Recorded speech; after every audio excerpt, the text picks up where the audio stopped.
Abram is the brave one. He's our first student presenter. So we shall see how he does. Look, so Abram, more than free to start whenever you want. Can everybody see this whenever I go to the slideshow? Yes. So I'm going to be going over Of Mice to Men. Hopefully we all read it. Novel by John Steinbeck. It's set during the Great Depression. It allows you to get a glimpse into the average American life during that time. We are we're going to be looking at the American dream through George and Lenny's dream of owning their own property, owning their own land, and wanting to live without any worries, essentially. We also look at things like social injustices through characters like Curly's wife, Crooks, and Candy being, kind of just castaways from society at that point.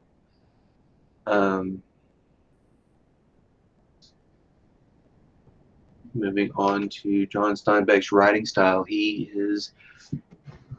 I like his writing style. It feels very natural, like a regular conversation would go between two people for the most part.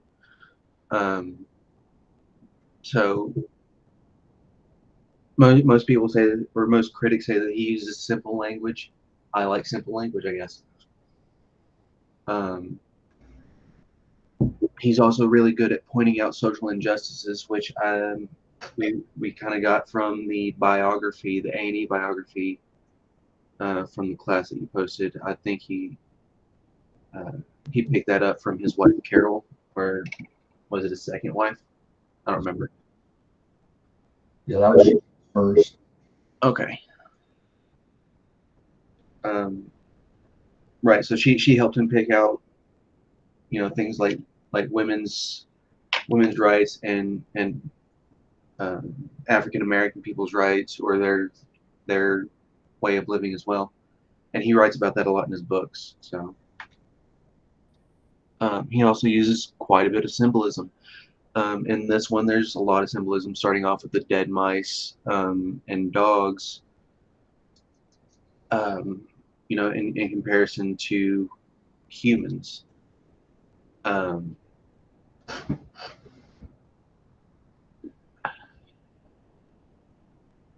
he uses Lenny as a signal of strong over weak whenever he's like petting the dead mice. But also Lenny's also considered one of the weak compared to the rest of society because of his mental his lack of mental fortitude, I guess. Um, and I believe that he uses quite a bit of foreshadowing, even though I don't pick up on it until later on. I have to go back and reread his stories to catch. Oh, he was trying to say. Well, I'll get to that in a little bit. I guess there's a little bit more. Um, so again, we're set during the Great Depression. The novel follows two traveling ranch hands. They are George Milton and Lenny Small. George is much smaller compared to Lenny, and um, he still takes care of Lenny because Lenny is mentally challenged. Um, Again, they dream of having the American dream, the small house and some land that they don't have to worry about anybody telling them anything about running them off the land. They could live off of what the land gives them. Um, there's a lot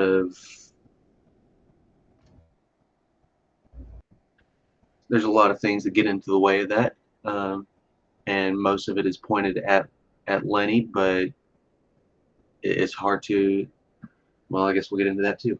It's hard to blame him for his actions, considering his mental challenge, his mentally challenge. Um, they arrive on a ranch to go work, and they start meeting the members of the ranch and immediately start getting into trouble.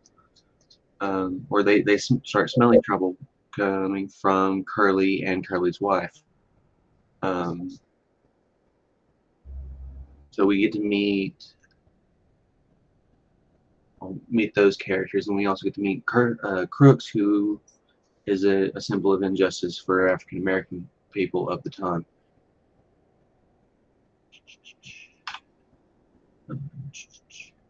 Towards the end of the story, we see um, Lenny eventually kill Curly's wife, and they have to go on the run again, just like at the very beginning of the book, where they're running away from weed, which is kind of foreshadowed. Um, and then everybody is also foreshadowed in the story that their dreams are never going to come true, and that they're crazy for believing in this American dream that they want. Um, and well, we kind of learn that everybody's kind of right. The key themes that we look at through the book are friendship between Lenny and George, and just how they just have the strongest bond. Um, we also see that same kind of friendship between Candy and his pet dog. I don't remember the dog's name. Um,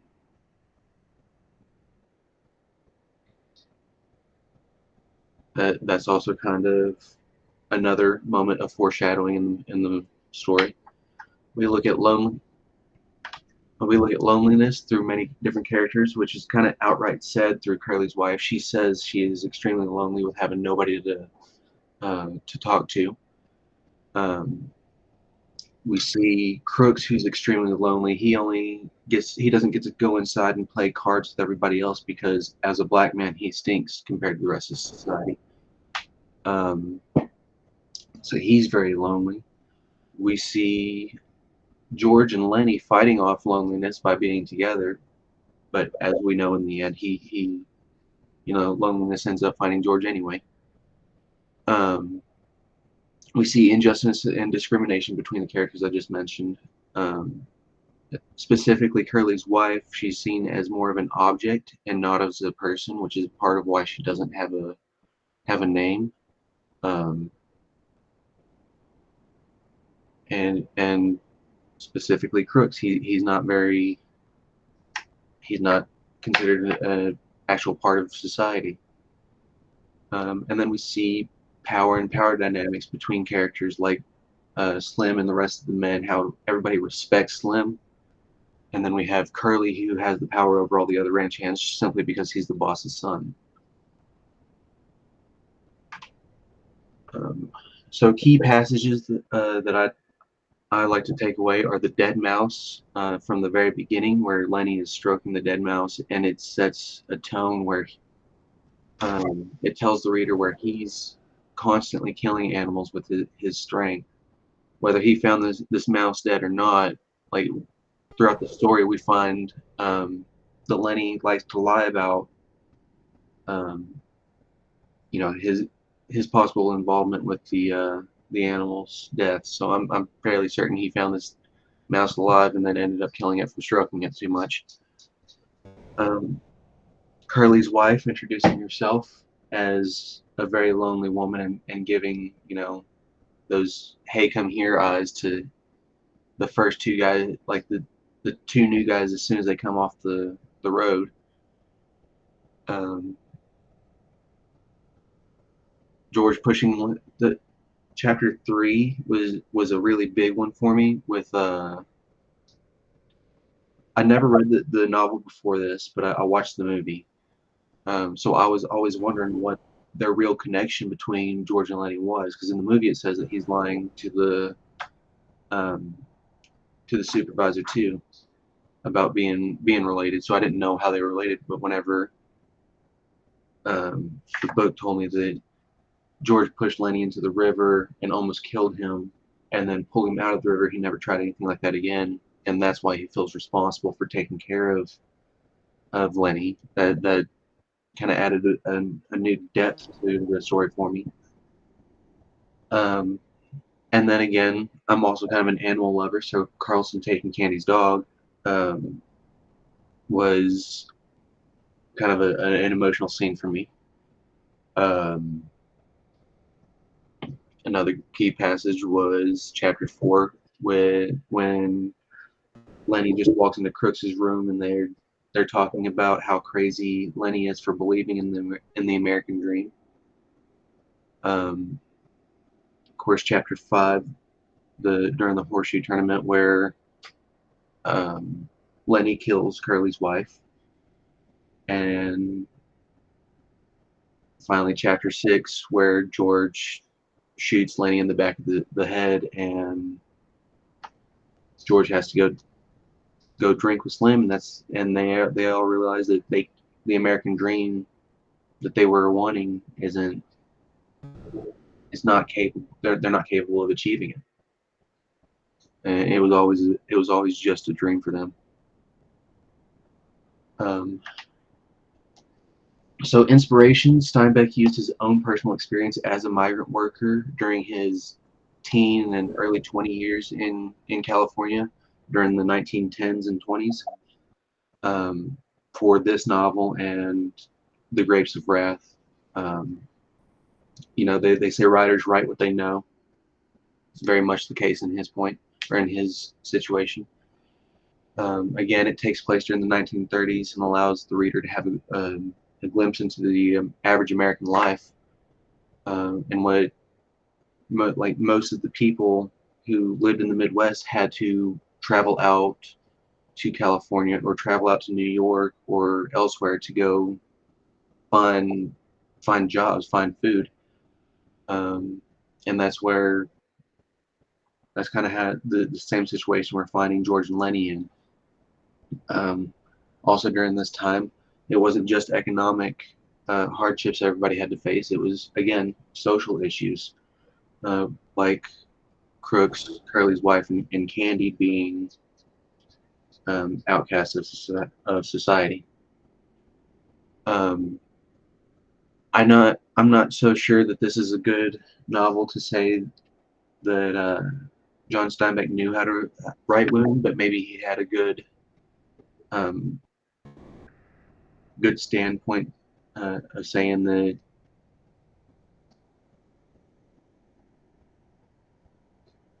I don't know.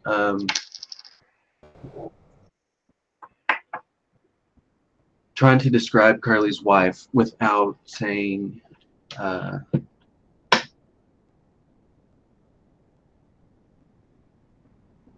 I don't know. I think the fact that he didn't give the name is where you're going with that, right? I'm sorry. So the fact that he didn't give her a name is kind of where you're going with that. He did that for a reason. Right. For As a symbol for women's rights, as a symbol of women's social status of the time, um, it was a very he made a very good point with her. But as far as saying she was a good woman character would be I'm not saying she's a good woman character, I guess, for any type of novel. But it is a good point. Same goes for Crooks. I think he is a good character, and he writes a better standpoint from his point of view as being an outcast of society. At least he has a name, and I think that's only because he was a man who was descendant of landowners and not slaves. If he was a descendant of slaves, he probably wouldn't be given a name, but that also would be taken away from the depth of the character. Um, and then Carlson, I hate Carlson. Uh, he was just a symbol of somebody who was comfortable with being in the position that he was in, and any type of inconvenience to him was just severely upsetting to himself. And he had no connection to his fellow man.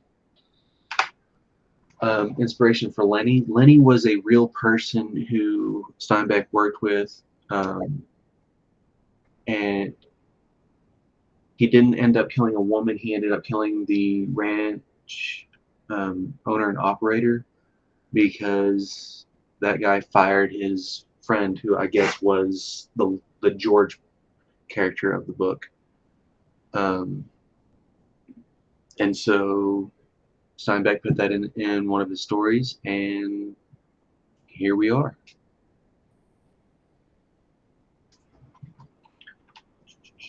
So the reverse inspiration, there's a standard in court documents called the Lenny standard that's based off of Lenny in this novel, and it's the United States can't process somebody who is mentally challenged to that degree as criminally responsible for their actions. If they are that mentally disabled or that intellectually disabled, um, with the proper documentation, which was extremely hard to prove, then they can't be tried, or they can't be given the death penalty. And most recently, in 2019, a man he committed murder in 1980, I think it was, but in 2019, the Supreme Court of the United States finally gave him the pass on the death penalty because of the Lenny standard. Oh, right, there says 1980. But he's still serving a life sentence.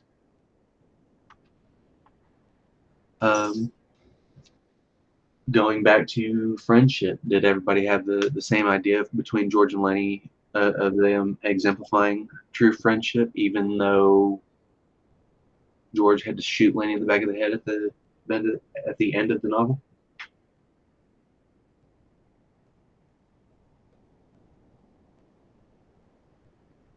Who wants to kick us off?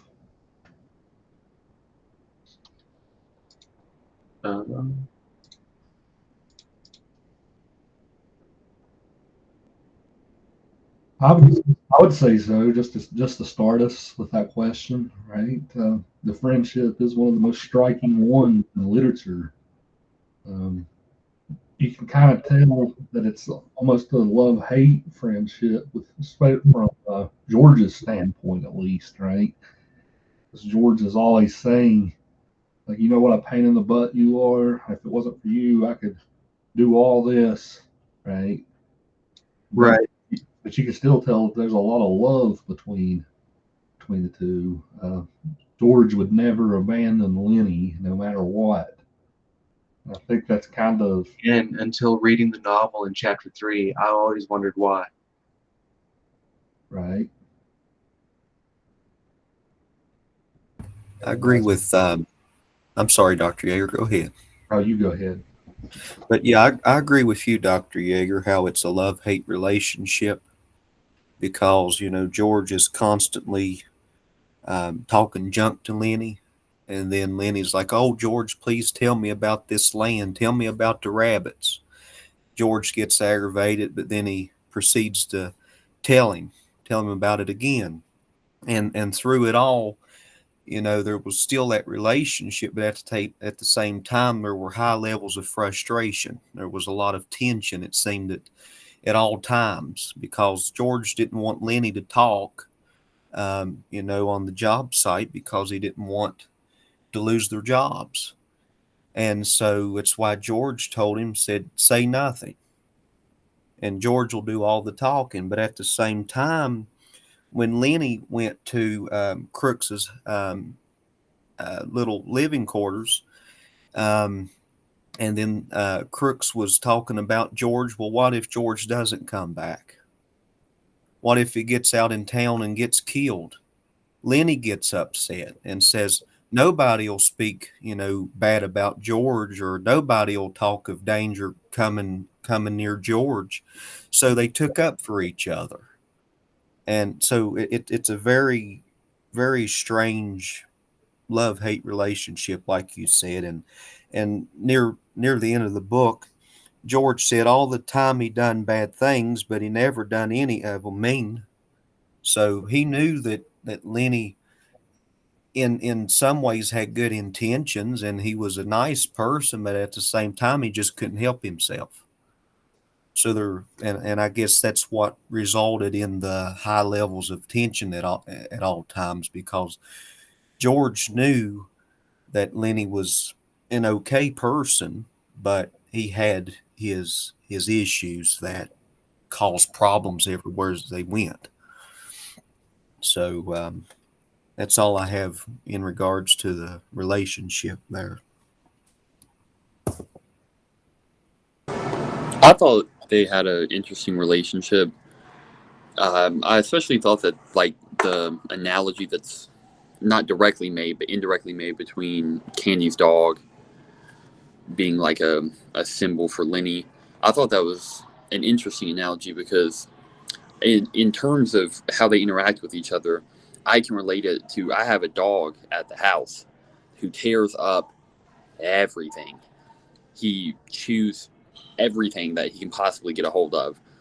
And like initially upon finding out like what has he got today, like he tore the license plate off my car earlier. Like lovely. I'm upset first. I'm like, if I would have never bought this dog, like yada yada yada, stuff like that. I feel like I react in a similar way that George does initially upon like being angered by something that has happened. And then after it, I feel like the same sort of like remorse towards it that George does, that even though he is doing things that are causing like a major inconvenience to his life, that it's not something that he is directly responsible for, that he's not like entirely in control of hurting these people or animals or anything. And I thought that was an interesting way to look at the relationship, as like not just a friendship, but it's like George is like a caretaker in the same way that someone is of like an animal. Like Candy was over your dog. I'm glad we got into that. So when Candy says, he says, I wish somebody would just take me out back and shoot me whenever I got that old. Mm. That's a good symbol for how they feel about Lenny. But also at the same time, Lenny said he should have been the one to shoot his own dog instead of having Carlson do it. So was that giving justification to George shooting Lenny? Also taking into the Lenny standard into account, everybody in Texas says that somebody shooting somebody of Lenny's standard or Lenny's mental incapacity, putting them on the death penalty is wrong. So that would make George wrong, right? So where does everybody stand on George's decision making in shooting Lenny? Yeah, I was nodding when he was making that comment because a lot of this is about a person's utility to society, right? You could kind of tell that this novel is almost a response to the philosophy of utilitarianism, right? That we all have to kind of contribute to the greater good of society. So, like when he was mentioning how, he said that he wished when he got old that someone would put him down, right? That's kind of a suggestion, like, hey, if you once you get old, you're not contributing anything to society anymore. So you're almost like a burden on society. So maybe somebody should just go and put you down like a dog. Um, Same thing for Lenny here, right? Like what Lenny is seen as a danger to society because he doesn't know his own strength. But also, this novel is knee deep in disability studies, right? This is one of the most was just iconic. like just because somebody is disabled and can't contribute to society in, you know, in any sort of economic way, does that mean that they don't have the right to live? Right. And that makes me think of, a woman who gives birth to a paraplegic child who can't do anything, and he just continues to get worse, and worse throughout life until, you know, until the very end, and he was never able to do anything. He was a burden on society in most people's eyes. Did he not have the right to, at least live and enjoy his mother's presence? For some reason, the way that, and I feel the way that it's written, and you guys could chime in and correct me if I'm wrong, but just something that comes to my mind is how Lenny has obvious disabilities. It limits his decision making, and he doesn't understand his own strength. But at the same time, with the just looking at it in somewhat of a face value lens, um, how he kills the animals um, unintentionally, and then ultimately he accidentally kills Curly's wife. So when you're reading this and you say, oh my gosh, this guy has disabilities, but at the same time, look at what he's done. So really it makes you become somewhat torn when you're trying to make a decision on, was George's actions warranted, or were they not? But at the same time, the idea of eye for an eye and tooth for a tooth, that goes all the way back, into Hammurabi's code, even in the biblical text. So you could maybe argue with, he did a lot of evil, although it was unintentionally. He still did it, but I mean, there's a lot of decision making on trying to determine whether or not this is right. Are these actions right or not? And something else that I'll bring up, and then I'll yield back. But you know, Lenny's hand, and that is touched on quite a bit throughout the book. Everything that Lenny's hand touched, something bad happened. Of the power of his hand. So, if I can, I'll ask the question: what do you guys think? What is the significance of the reoccurring hand? His hand throughout all these passages. The power of his hand. What does that symbolize? I guess. I want to add something because I didn't think about that until you said it. Um, Even whenever he was helping out, nobody was able to keep up with him. He almost killed the other ranch hand from just trying to keep up with Lenny's work productivity. Mm-hmm. Even whenever he was helping, he was hurting. Yeah. So, what do you think about the hand, the power of the hand?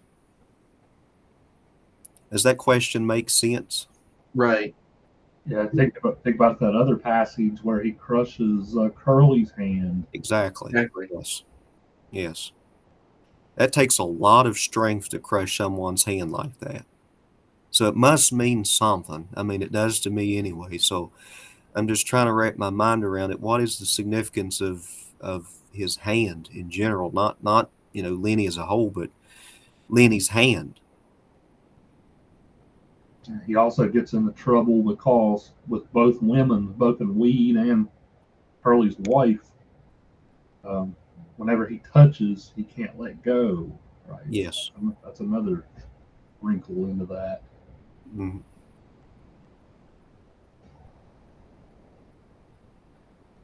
I don't know. I've never really thought about that either before, Shane. That's a good question.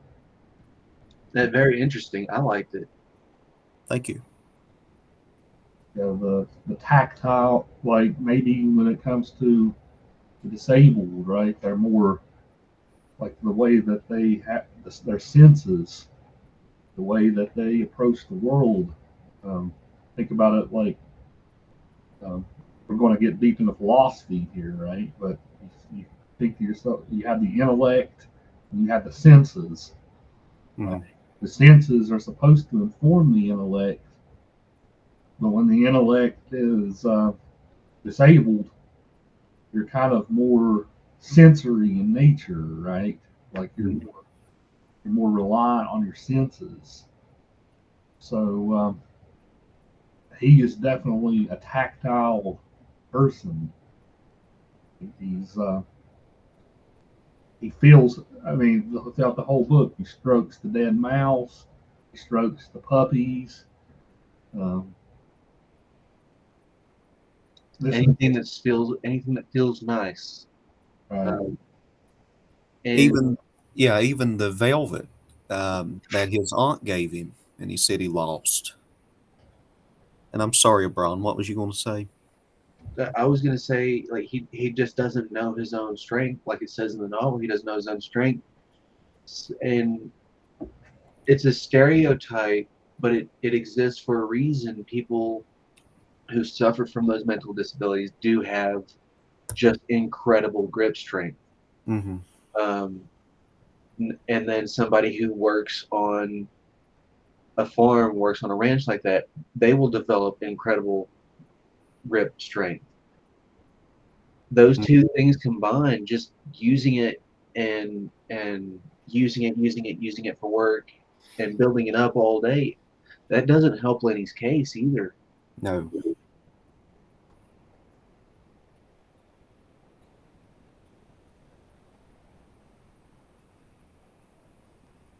yeah, you really never get any other senses that he uses to approach the world, right? It never talks about sees anything beautiful with his vision, or it doesn't really talk about a sense of smell or anything like that. It's all about his touch. Right. So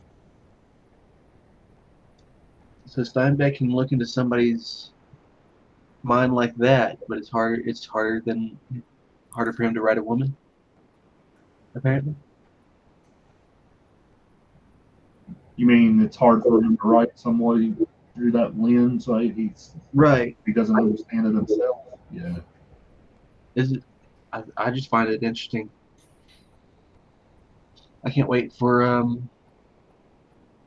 Well, actually, are we going to be discussing the other two, the snake and chrysanthemums today? Not today. Not today. We might add that on for next week, though. Okay. Yeah. Yeah, I didn't tell you guys to read it today. I thought of Mice and Men was probably you'd probably squeeze enough juice out of just this.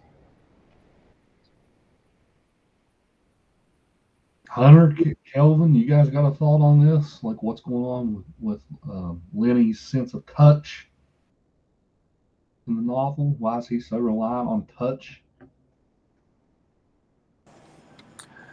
I I don't have many thoughts on the touch thing, but I did want to talk briefly about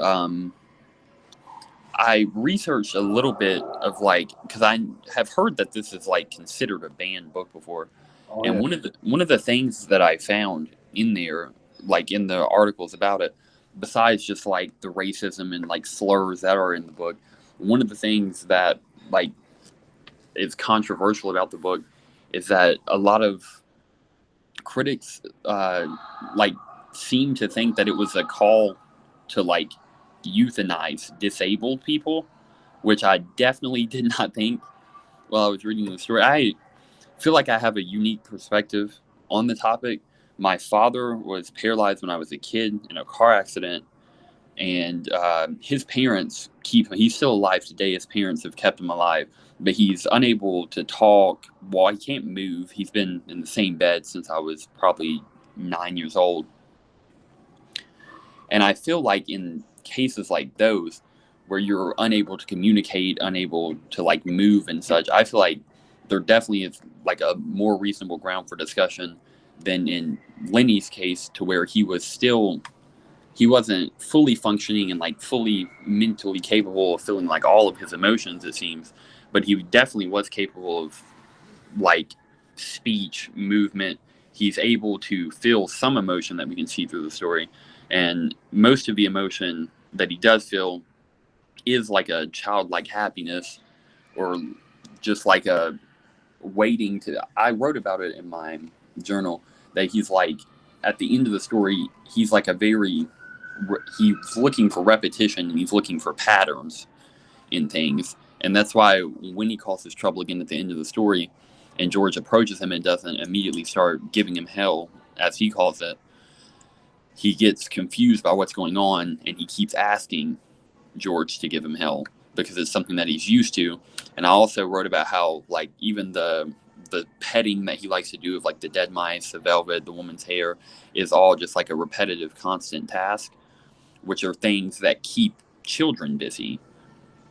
And I think there are a lot of comparisons, or I don't know if I would assume they are intentional comparisons to him being just like an enormous child, because it is a very common thing for parents to like a topic in that community is like a baby's grip strength is like incredible. And if they grab something, it's so hard to get it out of their hands, which is similar to a lot of what causes the trouble in this book. So I definitely thought it was an interesting topic when it comes down to his mental disability, and if that should have led George to do what he did to him. I'm not sure if I would react the same if I was George in that case.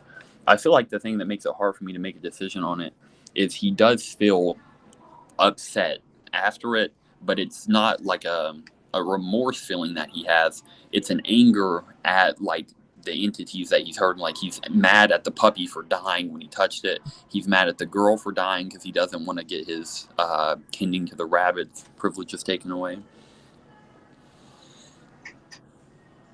So, you raised lots of good points there. Lenny seems incapable of feeling empathy for any other being, right? Because whether it's the only person he feels empathy for probably is George. So yeah, that's a good point. You also raised an interesting point about.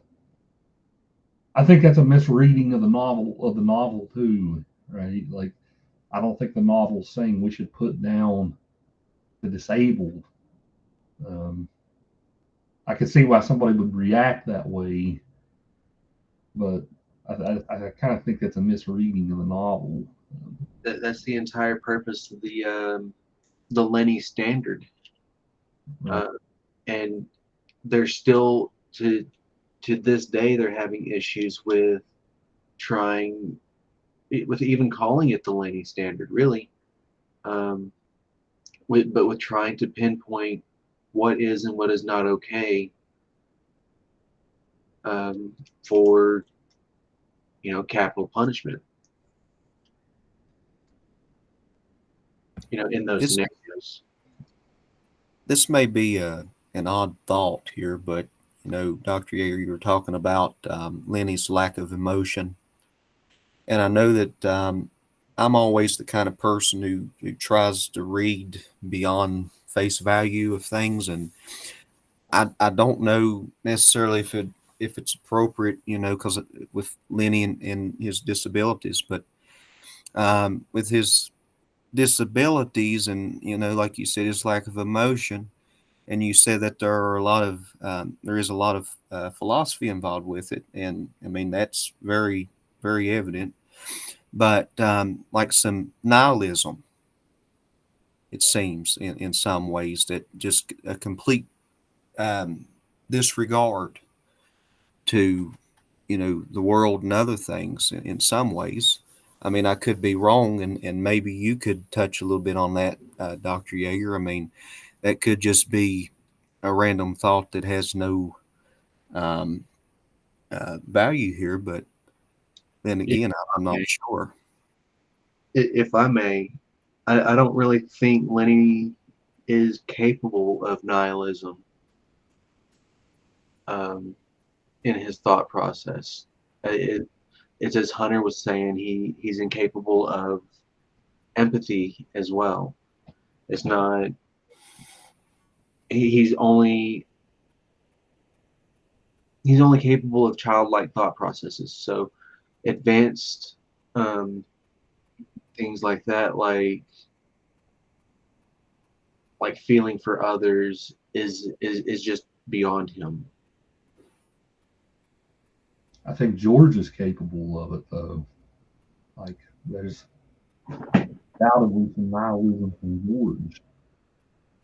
Mm-hmm. Yeah, I can see that. Yeah, he seems to kind of feel stuck in his life in a way, right? When he says that stuff to Lenny, it comes from a very sore place, and I think he just kind of talking about this theme of the American dream, right? I think he's always telling Lenny this stuff, but does George actually believe it? I think it was one of the things where it was a story time dream that he kept saying so much that he started to believe it himself. But in the back of his head, he always knew he was never going to be able to save up enough money. And until Candy came along, it was always an impossibility.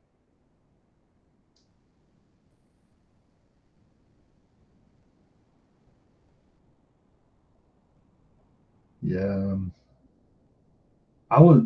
here's a wrinkle I'd like to throw into the conversation since we're on this topic. One of the actually saw this in one of the videos that I linked you guys to. But the theme here, we can deal with, we can take this in both a philosophy and a psychology way. But if you think back to like Freudian psychology, we thought we have the id and the ego, right? The id and the ego.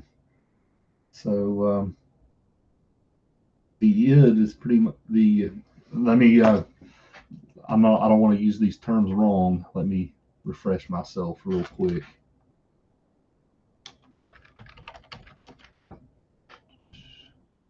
Okay, the id is exact. The id is. I had it right. The id is the part of the conscious mind that is about our impulses, right? Our drives, our almost animalistic drives, right? So our desire for food, our desire for sex, our desire for all those sort of basic impulses, right? Whereas the ego is what sort of puts a cap on the id in psychology. The ego is your I, is when you realize that you're a person, it's your I.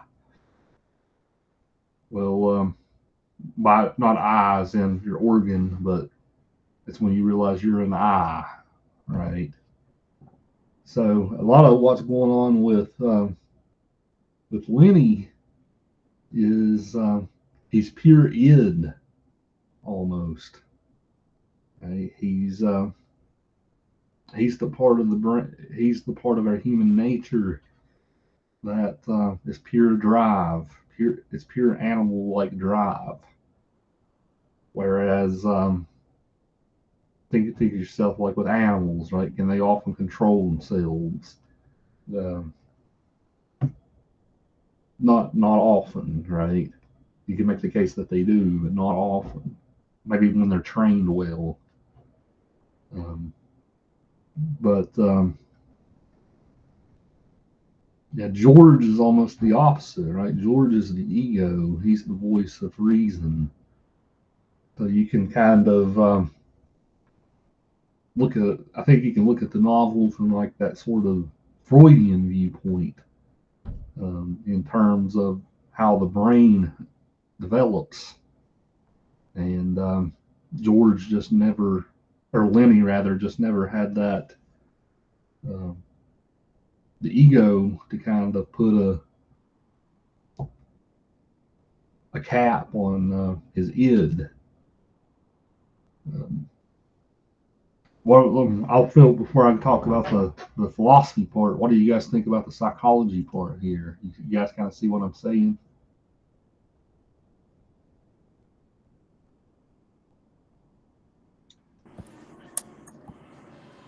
I thought it was interesting that he's often throughout the novel or novella that he is compared to a bear a lot, more than even. I thought it was interesting when he catches Curly's hand during that altercation near the end of the novel.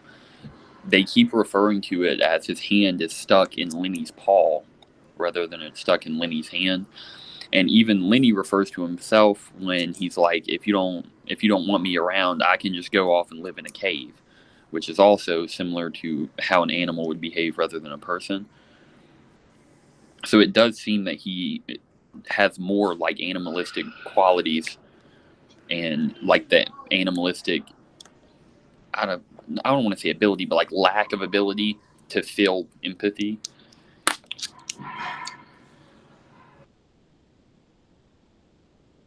Right. Yeah. His drives are almost very animalistic, and that's a good detail you pointed us to, Hunter. The fact that his hand is called a paw. I think that's interesting.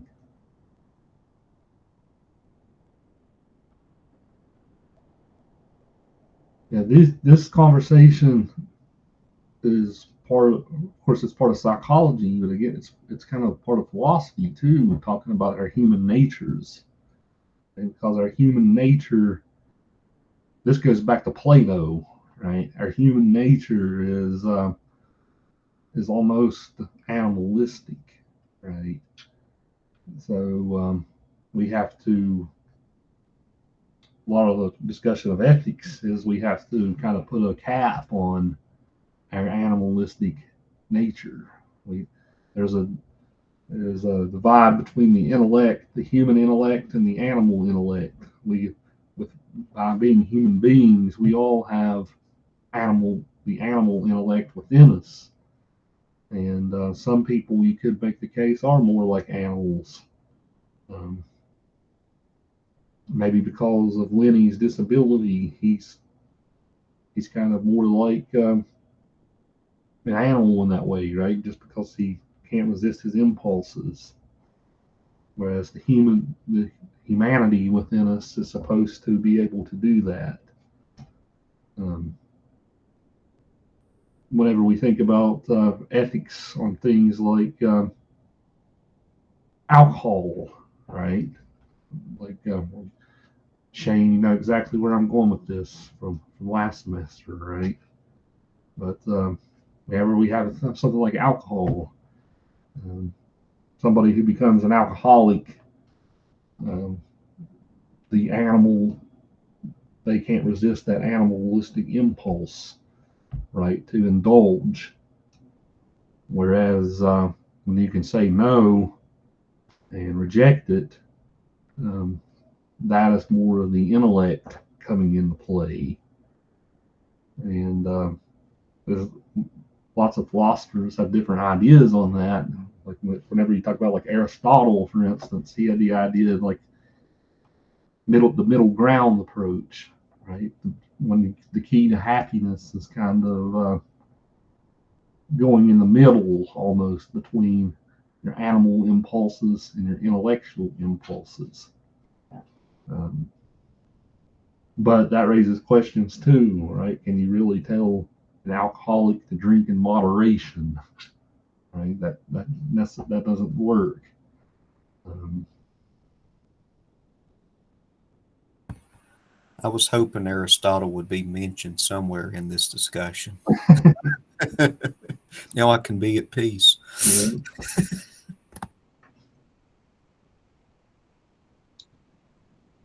So does that make?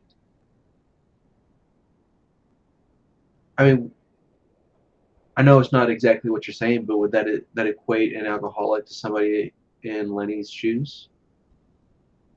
That's kind of what I'm kind of pointing to as far as this idea goes, right? So does that mean that it's okay to take an alcoholic out back and shoot him in the back of the head? Um, I wouldn't take it that far, right? That's what I was saying. You weren't trying to say. Right. Um, But what I'm saying is both Lenny in this case is, of course, you can think of alcoholism as a type of disability, right? It Right. changes your body chemically. So, but both of them, I think, have this animal. It's the animal part of human nature, right? Whenever you succumb to alcoholism, it's almost like part of the animal impulses. We can't. The intellectual impulse can't control the animal impulse within us. We all have animal impulses. We all have desire for these different things. Um, but in both cases, you can't control the animal impulse. So, but you going back to our discussion from earlier, um, people who can't control people who can't control their intellectual nature, um, the society just discard them and throw them away. So we say, "Oh, that's a lost cause," and throw them to the margins. So I mean, is that not what um, insane asylums, boys' homes, certain prison systems, is that not what they all are? I definitely think you got a point there.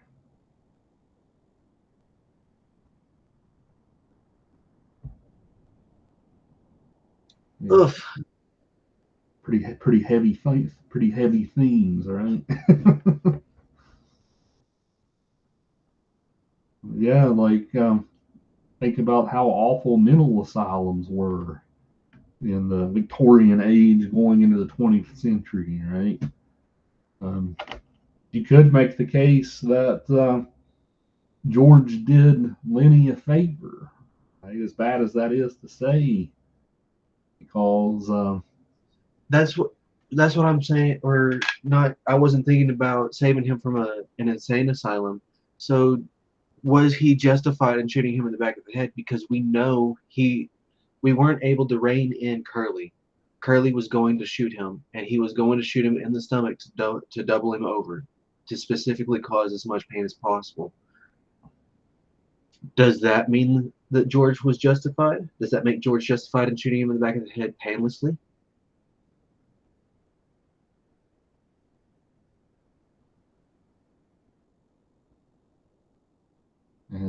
this is a tough one. Um, what do you guys? I want to point to the rest of the class on this one. What do you guys think? Was it? Can you justify ethically what George did? I think it definitely makes him more merciful than Curly would have been, but I don't. I feel like it's more of a personal ideology based question on how the individual reading it feels about murder or capital punishment and issues like that. I'm with Hunter on this one. You know, when you take in the middle path again, murder is extreme. There's no middle path for that. Yeah. Curly's style of shooting Lenny would have been, more painful. Um, I mean, still not great, but but if you are going to kill somebody, doing it as fast and as pain free as possible, then that makes George's way of doing it a lot better. So, but murder and it's just, yeah, no. Well, when you have an animal who gets sick and doesn't have a quality of life anymore, what do you do? I was going to take a step back towards that scene in chapter 3. Should Candy have been the one to shoot his own dog?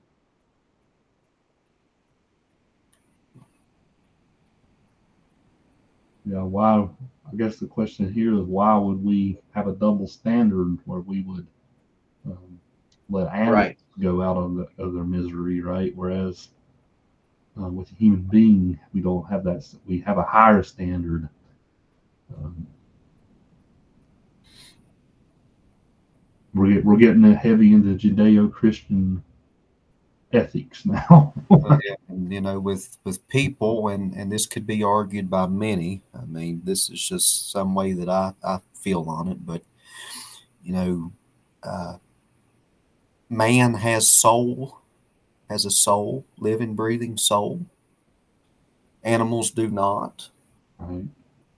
So, and I guess I'll end that topic there. But I think that that's a good, you know, point to be made on trying to compare the killing of the dog and the killing of Lenny. There's a huge difference there, in my opinion. So.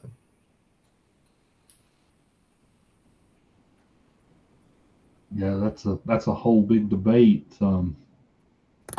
Animals and souls, right? Do they actually have souls? Um, I know. I'm going the opposite way and say that animals are more important than people. So that's just my views. Yeah, the tradition, like Aquinas argues that animals do have souls, but just what he calls the sensitive soul and the appetitive soul. Right? Whenever we think of soul, how much does a soul have capacity? Whereas a human has both of those two things as well as also as an intellect. So the human intellect is kind of what separates us from the animals, and that would go on what you were just saying, Shane. I've seen some pretty smart animals and some pretty dumb people. Right? Yeah, I don't know if I necessarily agree with Aquinas on that one.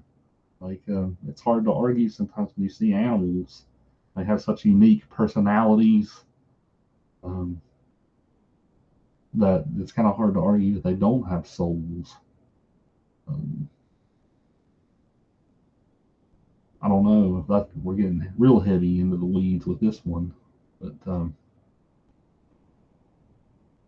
different groups, even within the Christian tradition, all have different views on this one. Um,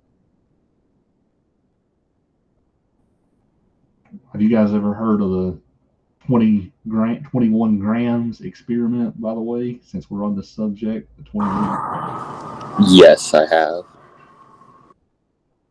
Yeah, I don't know if I told this story to you guys before in another class, but in the early 20th century, there was a scientist named Duncan McDougall who actually tried to do an experiment. He said he could prove through science that the soul exists, and every so what he would do is he would hear that somebody was getting ready to die. He would go weigh their body right before their death, and then at the moment of death, he would weigh their body again, and he found after he did the math and took away factors like the body losing air, the body losing solids and liquids, um, he found in each case that the body lost exactly 21 grams of mass, and he concluded from that that's what soul was, something material in a way. It's something within us that weighs exactly 21 grams. Um, But he did the experiment on animals too, and he found in every case that the animals didn't lose any mass. So he concluded from that human beings have souls, but animals do not. So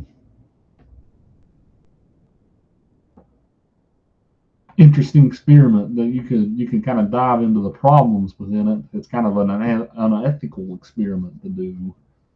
Like imagine being right on your deathbed, your family sitting there grieving, and then some guy comes in to try to take your weight, right? Um,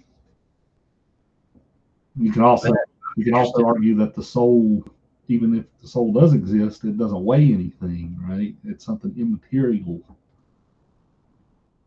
But go ahead, Abram. Keep me from ranting here. No, if I was on my deathbed and some guy came up and said, "Hey, I want to know what you weigh before and after," I'm interested.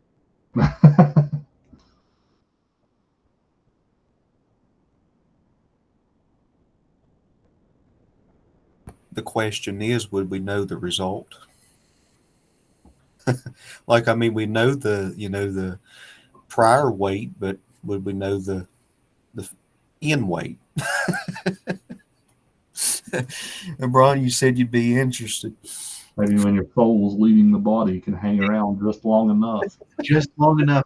I see what he writes down, and then my face goes past the ceiling. Hey, could you tell me that number before I take my last breath?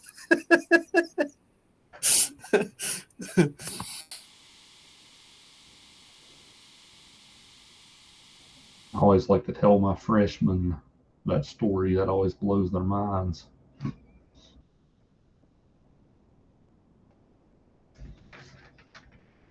But I mean, since we're on this subject with the disabled, right?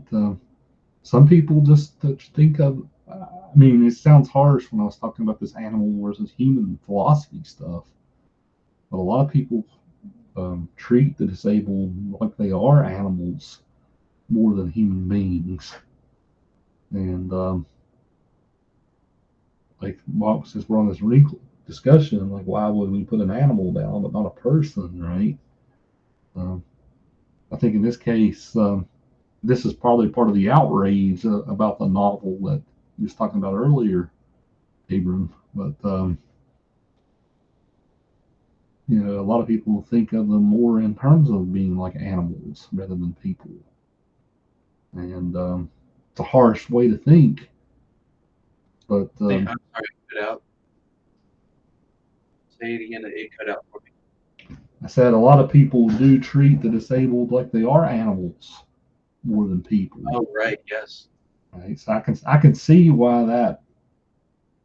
But you say, why is it okay to put animals down, but it's not okay for people? But we do have the death penalty. It is argued, but we do actively have it to this day. And Alabama just did the first nitrous gas Execution. execution. Yes.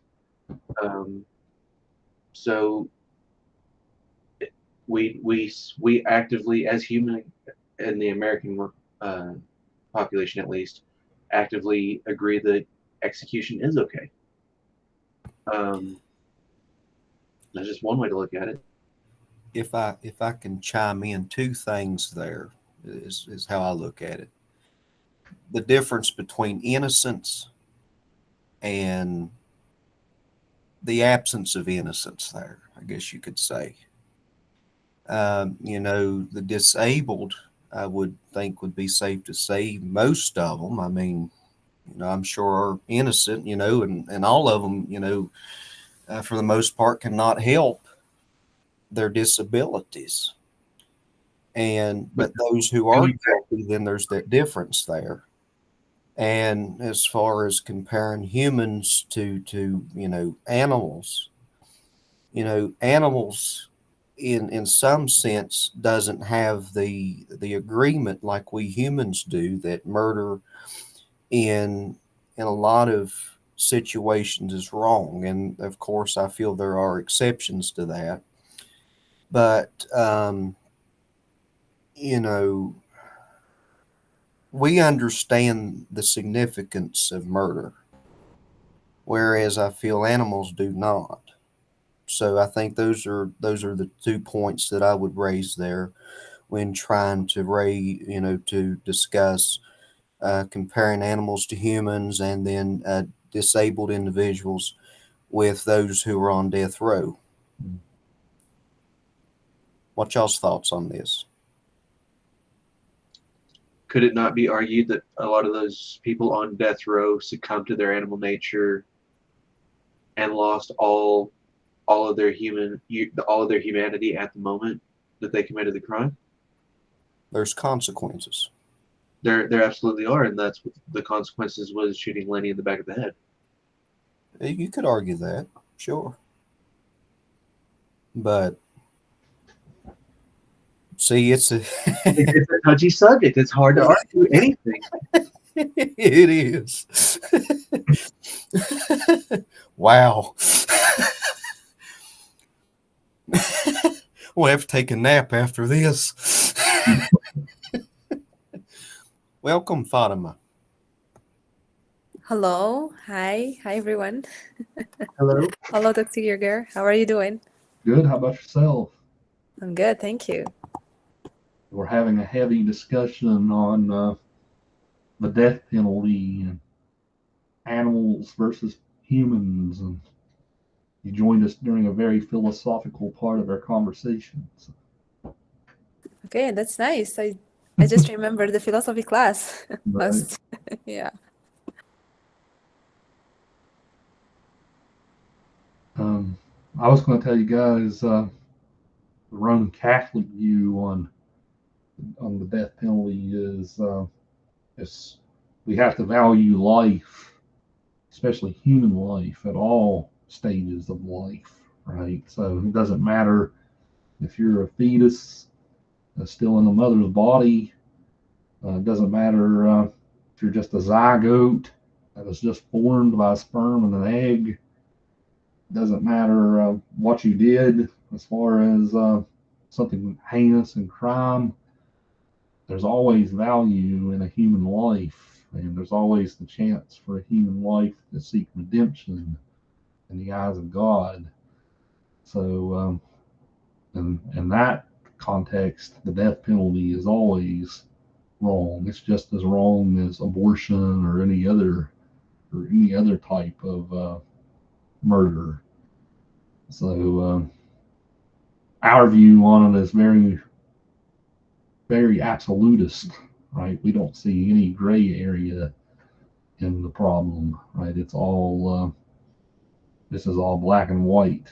The murder of somebody or anything, especially execution, is wrong. So, but that adds a wrinkle to looking at what happens with George and Lenny, though, right? Because if George didn't kill Lenny, then Lenny would have still probably died, right? So, but a much worse death. So sometimes you can't really look at ethics in an absolutist way. There's always gray. So that brings me to mercy killings, and then again, would the death penalty not be considered a mercy killing if the person was bad enough that killing them would be a mercy on the rest of society? Society is the way a lot of them look at it. Of course, like you said, it's just absolute. It's completely wrong from that one point of view. And I'm willing to bet at least 1,000 others.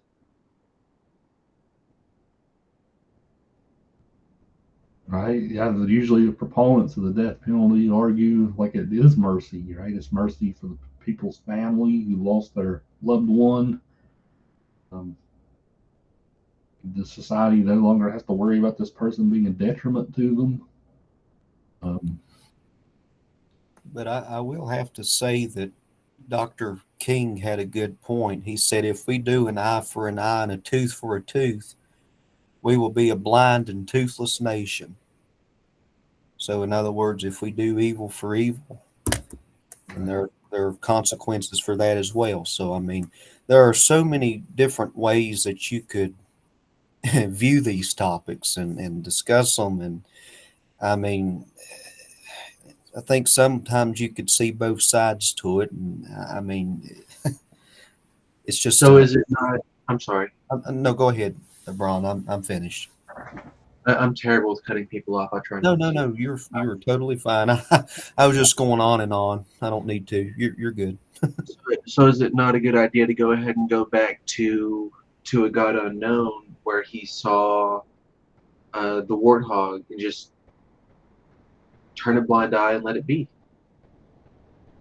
And we just need to not worry about what happened between George, Lenny, and Curly.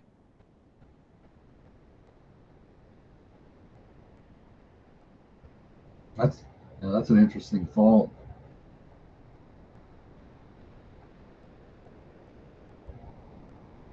Again, oof.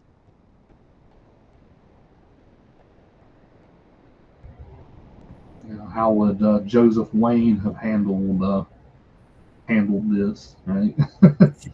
He has a slightly different way of looking at the world. He probably would have offered up Lenny as a sacrifice. Let's bleed Lenny out on the rock in the forest. Or if Lenny, or if Joseph Wade had traded places with Curly, it would have been a completely different outcome.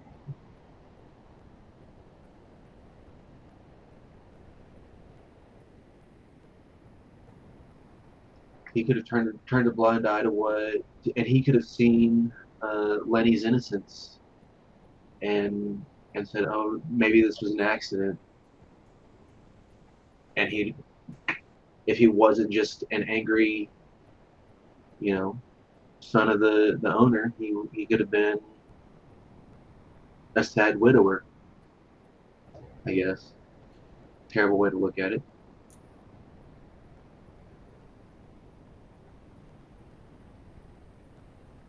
We're diving into the realm of comedy at this point, so perhaps we have. That's always good. Perhaps we've exhausted this subject. Anytime you go into comedy, you've exhausted the fumes. I want to spend a couple minutes talking about Ron's question of women in the novel.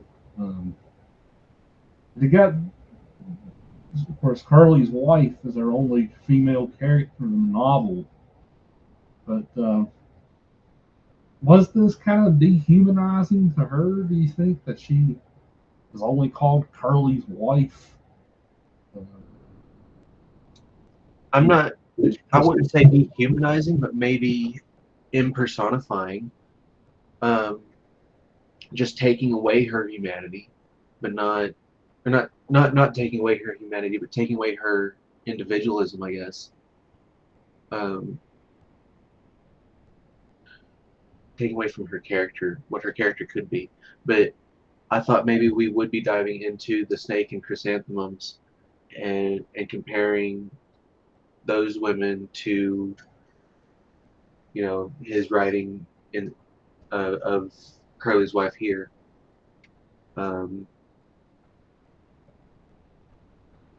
Just here, I didn't feel like she was a strong character to go off of, but I guess that was kind of the point too.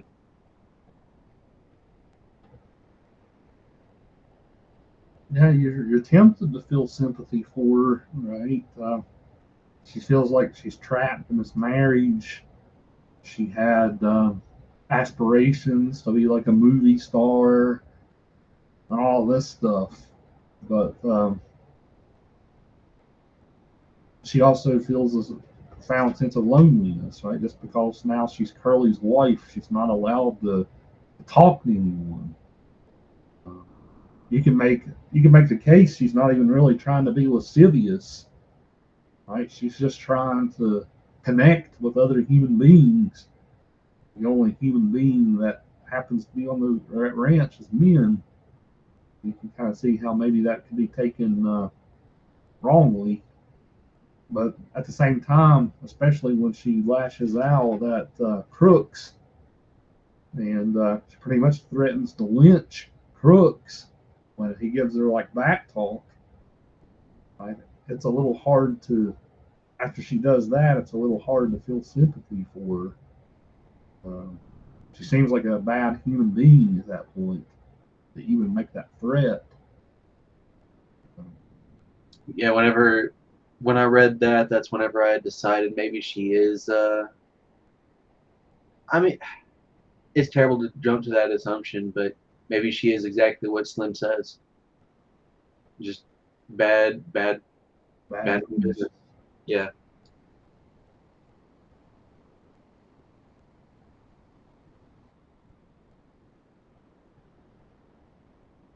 How did some of the rest of you guys react to her character?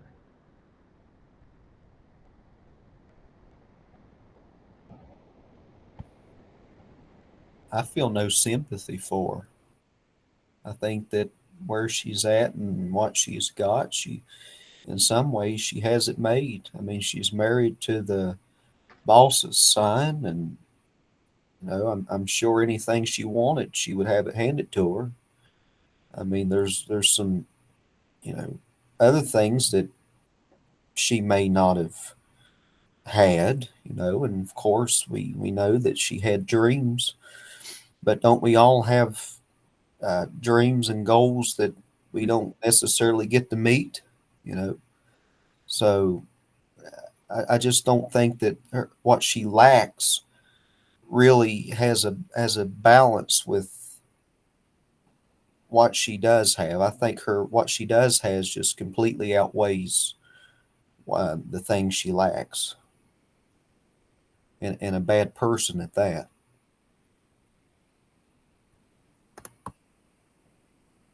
Yeah, it's hard. It's hard to argue she doesn't get a little flirty, especially when she wants Lenny to touch her hair. Right?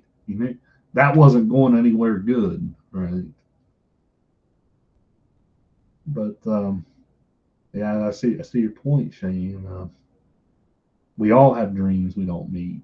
Right? So, are we going to whine and cry about it her whole life, or are we going to move on and make something of our life? She seems like the type to kind of just whine and cry about it because she doesn't get exactly what she envisioned.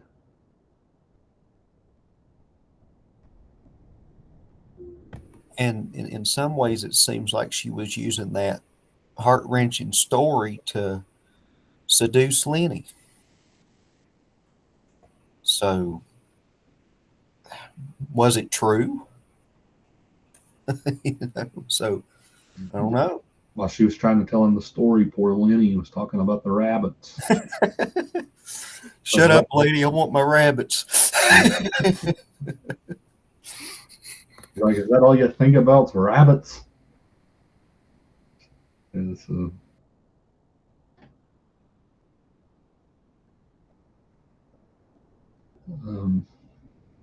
Fatima, did you get the chance to read this novel? Are you following along with what we're talking about? If you did, Actually, I just read a part of it, so I didn't finish it. I'm in the process of finishing it. Yeah, and next week we'll return to this. We'll see what you think because we need us this since this is a machismo crowd here. We need a feminine perspective on this character. All right then. We're a bunch of men talking about the lone female character in the books, so we need another perspective, I think. The accusation that Steinbeck doesn't know how to write women, we'll throw that out the window next week when we talk about the Grapes of Wrath, right? As arguably one of the best women characters in lit is in the Grapes of Wrath and Ma Jode.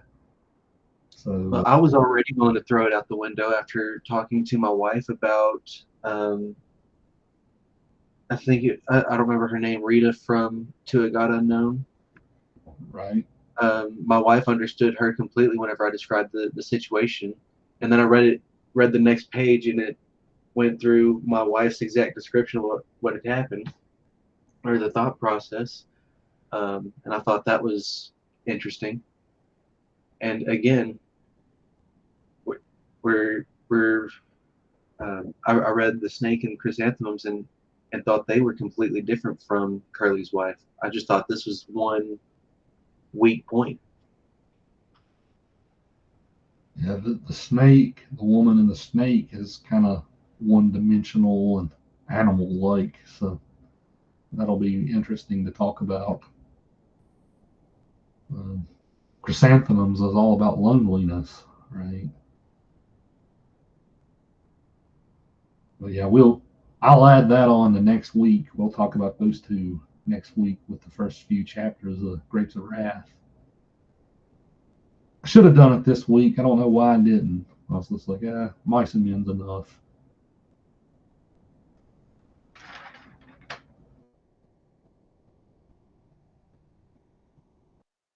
Yeah, of course, little history. We didn't talk a lot about history behind the novel with Steinbeck. But this was actually, a lot of Steinbeck scholars attribute this novel as the second novel within a trilogy called the Labor Trilogy. And the first novel in the trilogy was In Dubious Battle, which is actually in our book, In Dubious Battle. It hurt me not to assign that one because it's such a good book. But then you have Of Mice and Men, and then The Grapes of Wrath. That's kind of his last engagement with labor. But next week, I will go into great detail for you guys on the history of the migrant problem in California. Basically, there was an ecological crisis in the Midwest where people, it's called the Dust Bowl, right? People started losing their farms. They couldn't make their land produce anymore. So they all moved west. And they all moved. That's what the Grapes of Wrath's about. They're moving west, trying to seek the American dream. Well, the problem is when hundreds of thousands of people move west, and there's only jobs for thousands of people, not hundreds of thousands of people. That's going to create a big problem. And Steinbeck was a journalist. He's tried to cover for the San Francisco newspaper the problems that were happening with the migrant workers in Northern California. So all the way from weeds at the very tip of Northern California, right close to Oregon. But if you go there today, you can buy a shirt that says "I Heart Weed," CA, right? So, as a marijuana joke. But weed all the way through Sacramento, down to Fresno, and all the way down to the Salinas, Monterey. There was all these migrant workers trying to work on these farmlands. So, In Dubious Battle is a book about. It's a book where Steinbeck tries to remain a little more neutral. He's trying to look at it more from a journalist perspective. So he's trying to see both sides, both the landowners and the migrant workers. But by the time he writes Of Mice and Men, he's starting to get fed up. He starts to see that these people are clearly being exploited. They're making them work for almost nothing. This was before the minimum wage.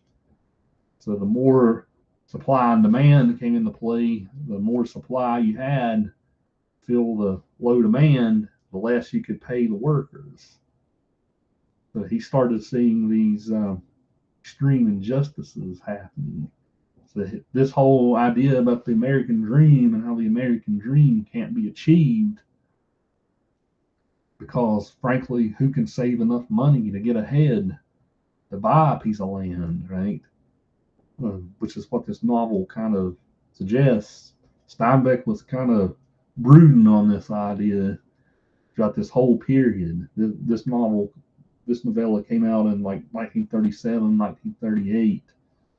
The Grapes of Wrath came out in 1940. So right during when all this stuff was really starting to get bad. So yeah, this is the middle text and what we think of as the Labor Trilogy. And a lot of people think Indubious Battle's the best one. But I didn't assign it because I thought it would be overkill to do both it and the Grapes of Wrath. The Grapes of Wrath is probably the more famous one. So if you guys ever get the inclination, especially if you bought this book, Indubious Battle's in it. So check it out. It's a great piece of fiction. Indubious Battle's really when Steinbeck started coming into his own as a writer. I think what do you guys think of this one in comparison to To a God Unknown? Can you guys really start feeling Steinbeck mature as a writer? Like To a God Unknown is kind of an early book. This is where he's kind of coming into his own a little. I think it's so much better. It's a better read. It's got a more satisfying ending, even though it wasn't like the best ending. It's just all around better. Very tightly constructed plot, right?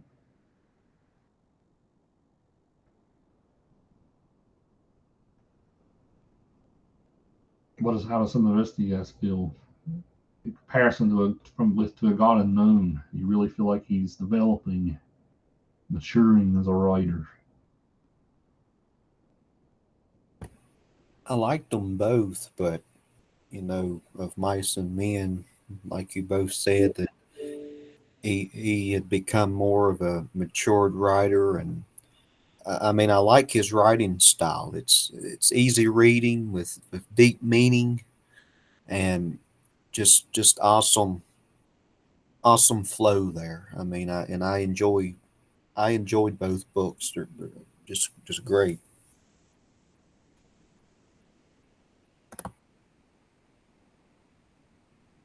Building on that thought, Shane, do you feel like a lot of people hate on Steinbeck, right? Because they see the simple prose and they're thinking, oh, he's too simple, right? He's no Hemingway, he's no Faulkner. Do you think the simplicity is a good thing, or do you feel like it should be more complex in order to call it lit? I don't, and the reason being is sometimes simple is more. Simple, a lot of times, is better than a bunch of complex words and complex writing styles. So many writers, they try to write above the average reader's heads, and I mean, and for what reason? I mean, like Abron said at the beginning of class, um, this simplicity, it tells great stories, and it keeps you reading, it keeps you engaged with it, instead of reading 3 pages and getting fed up with it and throwing it across the room. I mean, personally, I feel books shouldn't be that way. And it's something when you can have, you know a book like written with Steinbeck's style, where it's easy reading. You have good teachings, or good stories, good content in it, and you really enjoy it, and you can read a lot of it in one sitting. And I think that's why Steinbeck is just such a great author. It just all comes together for me, if that makes sense. I mean, does. I agree with you. Otherwise, I probably wouldn't be teaching a whole class on Steinbeck. Right? I mean, from what I've heard, people like Joyce, with his complex writing styles, or style rather, and his use of words and just it's just from what I've heard, it's just somewhat ridiculous, and people don't like reading a lot of his stuff because of how he wrote it complex in such a complex manner. And for what reason are you trying to show off? I mean, I don't know. Exactly. I agree with you, Shane, because even like in the Arab, writers, sometimes like you find that writers, authors, they focus more on like, using more complex, expressions and words and so on.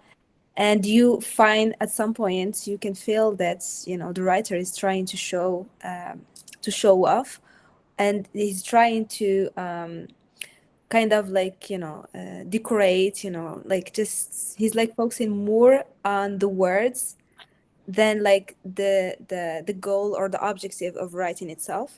I consider that the writing itself should be just as simple as it can be.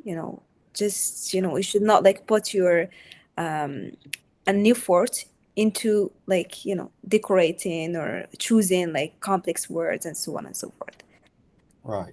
It's Yeah. like with of mice and men here, 100 and several plus pages of pages here, and you know, he made his point. He told his story, and it's a lot better to have something like this than to read a 600-page book that says absolutely nothing. A lot of time, the extra floral language, extra descriptors just take away from everything. There's Exactly. no there's no point in reading it at that point. It's just a pat on the back for the Mhm. author to Yep. know he's his own personal. What's the one? Not the thesaurus. Right. Yep. I mean, there's a reason Steinbeck receives so many prizes for his books, and obviously, there's a bunch of people who value his writing. Simple. Well, even if you think about, especially if some of you guys become teachers, who would you teach to a high school audience? Or even in my case, as a college professor, most of my classes are for people who have to take the class, right? Mhm. You got this is an exception. You guys are here because you're majors, but if you're teaching an audience of nursing majors, right? Um, would you rather teach them Faulkner, or would you rather teach them Steinbeck in order to try to get something out of them, right? Mhm. So simplicity is good for trying, especially trying to reach an audience at an age where the study of lit is starting to diminish a little. People don't see the practicality in it. Well, if you can teach a work like of mice and men and talk about questions like we talked about today, like the disabled, the ethics of capital punishment, all these different things we discussed, somebody can take something meaningful out of that in the limited time that they're in a classroom. So that's just my sermon on it. I usually don't. I usually try to teach a lot of the older lit in my most of my teaching. Like even though I'm an American lit specialist, I usually don't go near it in my teaching much, just because of this stuff so dear to me. I don't want people poo pooing on it. So yeah, so this is actually the first time I've taught any American lit in several years. Um, but I do think Steinbeck is a good writer to engage students with at high school or early college level.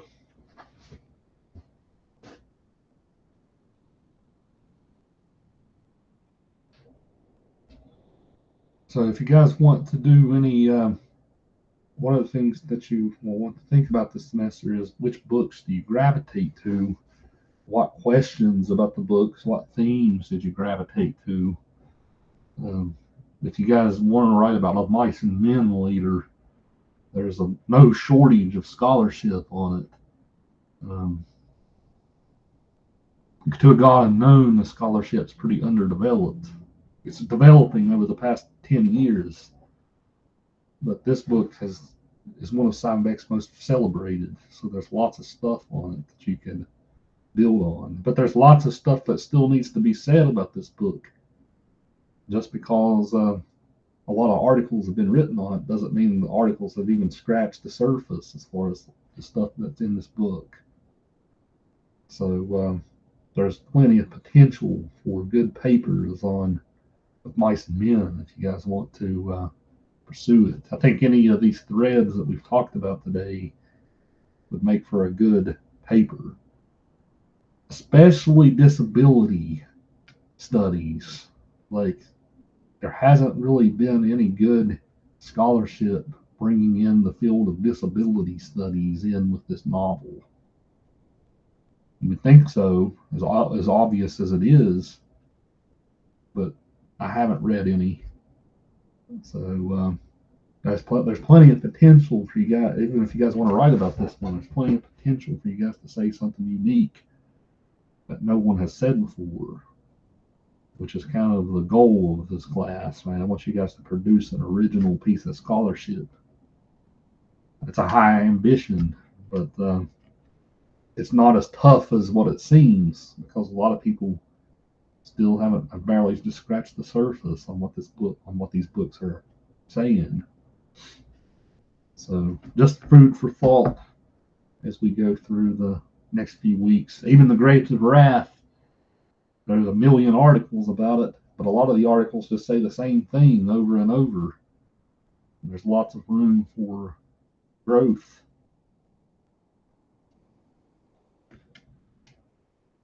So actually, if you come to my office now, I have a whole, there's going to be no reason for you guys not to write good research papers, because I have a whole library of Steinbeck stuff in my office now. So my old mentor, Dr. DeMott, gave me, he wanted to, he's getting older and kind of wanted to bow out of Steinbeck research and do other stuff. So he gave me like a lot of his stuff. So if you guys are ever in the building Tuesdays and Thursdays, stop by, and there's plenty of stuff there. Lissa's still going to come and give a speech to us on all the stuff the library's been working on. The library's getting a lot of stuff. Yeah, I guess my point of this whole thing is it never hurts to get an early start on thinking about what you might want to do.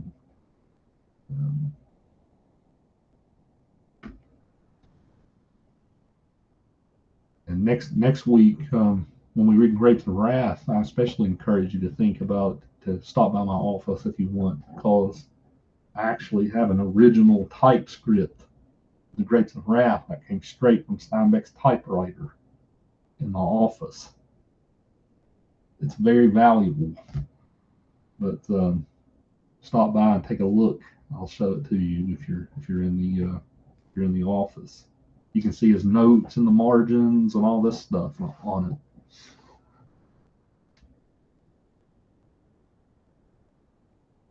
So for next week, those first 14 chapters of Grapes. Then look at the Snake and the Chrysanthemums, two of the short stories next week too. So the reading will be a little heavier next week, but again, Steinbeck, 14 chapters of hymns, not as bad as 3 chapters of Faulkner, right? So you guys will burn through it. I will try to get your reading responses back, both this one and To God Unknown. I haven't got to your To God Unknown ones yet. I'm going to try to get to those this weekend so you guys start getting some grades popping in. Okay. Hopefully, I did tell you guys after last time to incorporate more text analysis into this one. So if you haven't submitted yet, remember that piece of advice. Throw a lot more text analysis into this one than you guys did on your first ones.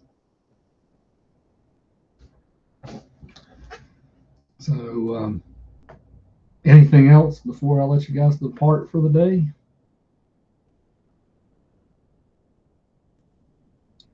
I think I'm good. Good.